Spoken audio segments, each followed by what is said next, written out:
টাইমিটলৈ স্বাগতম জনাই ষ্টুডিঅ'ত মই সুম লৈছো ply story first on টাইমিট big breaking এতিয়া 70% বৃদ্ধি পালে বাছৰ ভাড়া তাৰ পাছতেই যাত্ৰীৰ মাজত হাহাকাৰ লাগিছে দেখিবলৈ পোৱা গৈছে এতিয়া যি পূৰ্বৰ 240 টকাৰ পৰা এতিয়া হল গৈ 450 টকা ভাড়া তাৰ পাছতেই যাত্ৰীসকলৰ মাজত হাহাকাৰ পৰিস্থিতিৰ সৃষ্টি হৈছে লৈছো সবিস্তাৰে এই খবৰ জনাইছো ply story first on টাইমিট big breaking 70% পৰ্যন্ত বৃদ্ধি পালে বাছৰ ভাড়া এতিয়া বাছৰ ভাড়া বৃদ্ধি পাইছে মানকাছৰৰ গুৱাহাটী আৰু মানকাছৰৰ শিলিগুৰিলৈ চলাচল কৰা বাছৰ ভাড়া বৃদ্ধি পাইছে মানকাছৰ গুৱাহাটীৰ পূৰ্বৰ 240 টকাৰ পৰা এতিয়া হল গৈ 450 টকা মানকাছৰ গুৱাহাটীৰ নৈশ বাছৰ পূৰ্বৰ ভাড়া 350 টকাৰ পৰা এতিয়া হল গৈ 600 টকা আৰু মানকাছৰ শিলিগুৰিৰ পূৰ্বৰ 750 টকাৰ পৰা এতিয়া হল গৈ 1086 টকা দক্ষিণ হালমৰা মানকাছৰ জিলা বাছ মালিক সন্থাই 1 জুলাইৰ পৰা বৃদ্ধি কৰিছে বাছৰ ভাড়া আৰু ভাড়া বৃদ্ধিৰ পাছতেই যাত্ৰীৰ মাজত হাহাকাৰ লাগিছে কিয়নো 70% পৰ্যন্ত বৃদ্ধি পালে বাছৰ ভাড়া এক ডাঙৰ খবৰ এই মুহূৰ্তৰ আটাইতকৈ ডাঙৰ খবৰ কিয়নো এতিয়া বাছৰ ভাড়া বৃদ্ধি পাইছে আৰু যাত্ৰীৰ মাজত হাহাকাৰ লাগিছে কিয়নো যাত্ৰীসকলে এতিয়া হঠাৎ এনেদৰে ভাড়া বৃদ্ধি পোৱাৰ বাবে তেওঁলোক এতিয়া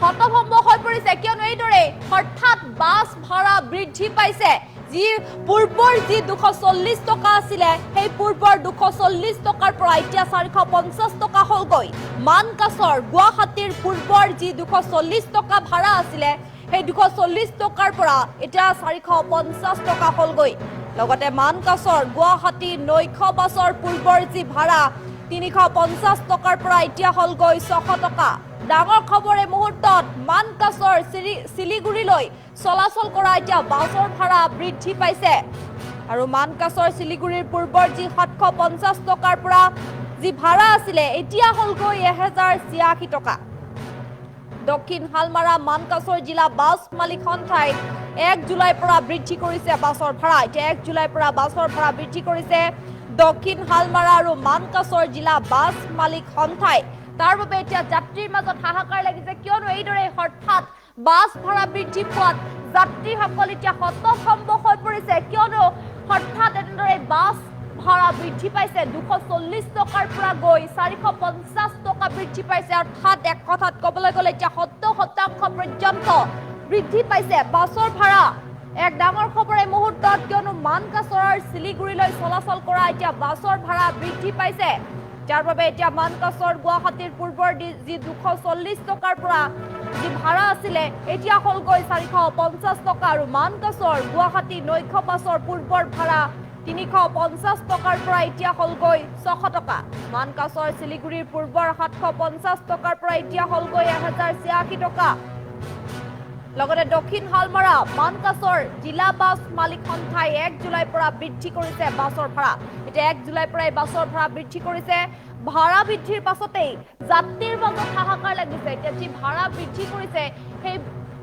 বাছৰ ভাড়া বৃদ্ধি কৰাৰ পাছতেই যাত্ৰীৰ মাজত হাহাকাৰ লাগিছে কিয়নো হঠাৎ এনেদৰে বাছৰ ভাড়া বৃদ্ধি পোৱাত যাত্ৰীৰ মাজত এতিয়া হাহাকাৰ পৰিস্থিতিৰ সৃষ্টি হৈছে যাত্ৰীসকল এনেদৰে যেনেকৈ হঠাৎ বাছৰ ভাড়া বৃদ্ধি পাইছে গতিকে যাত্ৰীসকলৰ মাজত এক আতংকৰ সৃষ্টি হৈছে বা এক হতভম্ব হৈ পৰিছে এই খবৰ শুনি কিয়নো ডাঙৰ খবৰে মুহূৰ্তত জনাইছো হঠাৎ এতিয়া বাছৰ ভাড়া বৃদ্ধি পাইছে যিহেতুকে পূৰ্বৰ 240 টকাৰ পৰা এতিয়া 450 টকা হল গৈ মুঠতে এতিয়া দেখিবলৈ পোৱা গৈছে 70% পৰ্যন্ত বৃদ্ধি পাইছে বাছৰ ভাড়া এই মুহূৰ্তৰ আটাইতকৈ ডাঙৰ খবৰ আমি জনাইছো টাইমিটৰ দৰ্শকক দেখিবলৈ পাইছে কিদৰে এতিয়া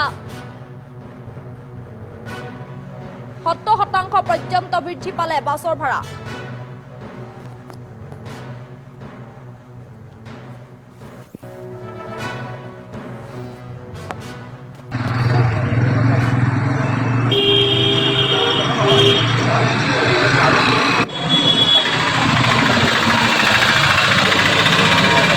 আপোনালোকে দেখিবলৈ পাইছে যে বহুত পৰিমাণৰ ভাড়া বৃদ্ধি হৈছে যেহেতু আগত 350 আছিল এতিয়া 600 700 লৈকে হৈছে যেহেতু তেলৰ দাম বাঢ়িছে আমি গম পাইছোঁ কিন্তু তেলৰ দাম বাঢ়িছে কাৰণে ভাড়াটো ইমান হ'ব নোৱাৰে যে 600 মানে এচেপ্ট কৰিব নোৱাৰিব যে 600 হ'ব লাগিব, 400 হ'লে ভাল হ'ল হয়। যিহেতু সকলোৱে ইয়াত গুৱাহাটীত পঢ়িবলৈ গৈ আছে, কোনোবাই কাম কৰিবলৈ গৈ আছে, ইয়াৰ কাৰণে আমাক চৰকাৰৰ এইটো আবেদন যে তেলৰ দাম বৃদ্ধি হৈছে কিন্তু ভাড়া ইমান পৰিমাণৰ বাঢ়িব নোৱাৰিছিল। 400 হ'লে ভাল হয় যাতে সকলোৰে সুবিধা হয়। সেইকাৰণে চৰকাৰৰ ওচৰত মোৰ আবেদন যে ভাড়াটো পৰ্যাপ্ত পৰিমাণ কমাই দিব লাগে। সেইকাৰণে চৰকাৰৰ হেমন্ত ডাঙৰীয়াক কৈ আছোঁ যে ভাড়াটো যাতে কমাই দিয়ে, সেইকাৰণে চৰকাৰক মোৰ বহুত আবেদন। বাছৰ দামটো বহুত বাঢ়িছে। আগতে মই 3 বছৰৰ পৰা গুৱাহাটীত পঢ়া শুনা কৰি আছোঁ। আগতেতো ভাড়া 300 বা 350 এনেকুৱা আছিল, আৰু আজিকালি বাঢ়িছে একদম ডাইৰেক্ট 600লৈকে বাঢ়িছে। আমাৰ দুখীয়া মানুহৰ বহুত অসুবিধা হৈ আছে। আমি ষ্টুডেণ্ট, অহা যোৱা কৰিব লাগে। আহোঁতেতো বাৰু অলপ কমে আছে, যাওঁতে একদম ডাইৰেক্ট 600ৰ পৰা 700লৈকে হৈ যায়। আমাৰ বহুত প্ৰব্লেম হৈ আছে। সেইকাৰণে চৰকাৰক এইটোৱে আবেদন কৰিছোঁ যে ভাড়াটো অলপ কমাই দিলে আমাৰ কাৰণে বহুত ভাল হ'ব। আমাৰ বাছৰ দামটো বহুত বাঢ়িছে। আগতে মই 3 বছৰৰ পৰা গুৱাহাটীত পঢ়া শুনা কৰি আছোঁ। আগতেতো ভাড়া 300 বা 350 এনেকুৱা আছিল, আৰু আজিকালি বাঢ়িছে একদম ডাইৰেক্ট 600লৈকে বাঢ়িছে। আমাৰ দুখীয়া মানুহৰ বহুত অসুবিধা হৈ আছে। আমি ষ্টুডেণ্ট, অহা যোৱা কৰিব লাগে। আহোঁতেতো বাৰু অলপ কমে আছে, যাওঁতে একদম ডাইৰেক্ট 600ৰ পৰা 700লৈকে হৈ যায়। আমাৰ বহুত প্ৰব্লেম হৈ আছে। সেইকাৰণে চৰকাৰক এইটোৱে আবেদন কৰিছোঁ যে ভাড়াটো অলপ কমাই দিলে আমাৰ কাৰণে বহুত ভাল হ'ব। আমাৰ বাছৰ দামটো বহুত বাঢ়িছে। আগতে মই 3 বছৰৰ পৰা গুৱাহাটীত পঢ়া শুনা কৰি আছোঁ। আগতেতো ভাড়া 300 বা 350 এনেকুৱা আছিল, আৰু আজিকালি বাঢ়িছে একদম ডাইৰেক্ট 600লৈকে বাঢ়িছে। আমাৰ দুখীয়া মানুহৰ বহুত অসুবিধা হৈ আছে। আমি ষ্টুডেণ্ট, অহা যোৱা কৰিব লাগে। আহোঁতেতো বাৰু অলপ কমে আছে, যাওঁতে একদম ডাইৰেক্ট 600ৰ পৰা 700লৈকে হৈ যায়। আমাৰ বহুত প্ৰব্লেম হৈ আছে। সেইকাৰণে চৰকাৰক এইটোৱে আবেদন কৰিছোঁ যে ভাড়াটো অলপ কমাই দিলে আমাৰ কাৰণে বহুত ভাল হ'ব। আমাৰ বাছৰ দামটো বহুত বাঢ়িছে। আগতে মই 3 বছৰৰ পৰা গুৱাহাটীত পঢ়া শুনা কৰি আছোঁ। আগতেতো ভাড়া 300 বা 350 আপোনালোকে দেখিবলৈ পাইছে যে বহুত পৰিমাণৰ ভাড়া বৃদ্ধি হৈছে। যিহেতু আগত 350 আছিল, এতিয়া 600, 700লৈকে হৈছে। যিহেতু তেলৰ দাম বাঢ়িছে আমি গম পাইছোঁ, কিন্তু তেলৰ দাম বাঢ়িছে কাৰণে ভাড়াটো ইমান হ'ব নোৱাৰে যে 600 মানে এচেপ্ট কৰিব নোৱাৰিব যে 600 হ'ব লাগিব, 400 হ'লে ভাল হ'ল হয়।